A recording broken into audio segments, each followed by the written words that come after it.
Horizon Zero Dawn is simultaneously a role-playing game that plays like an action game.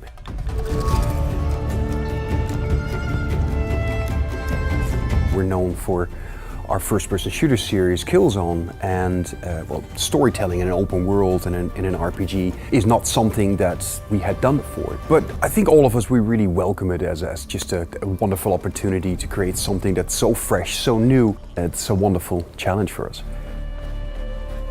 This game has a lot of different ecotopes, as we call them. Each of the ecotopes come with their own machines to discover, and their own machines basically with their own behaviors and what they're doing in that environment.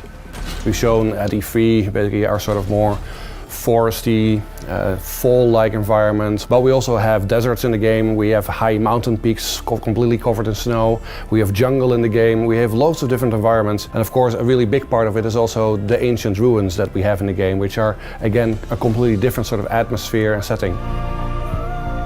So the game has a full day-night cycle, but on top of that there's also a very dynamic weather system. So you get the types of weathers that belong to certain ecotopes. And that of course also has an influence on the gameplay. It reduces visibility or makes certain things harder, certain things might also be easier. So there is a large component of how the look and the weather and the day cycle basically impacts your experience as a player. The transition from Killzone to Horizon has been really interesting, both from an artistic point of view as well as technically. When we're making Killzone, we're making linear levels or serpentine levels. Basically, you walk through them, but we have very tight control. And that's completely different in an open world, but the player has a lot more freedom to approach things the way that they want to see it. So we really had to basically start looking at the world from a 360 point of view, basically looking at all the different directions that the player could approach, how things would look, basically how the vistas would look, and all these different aspects.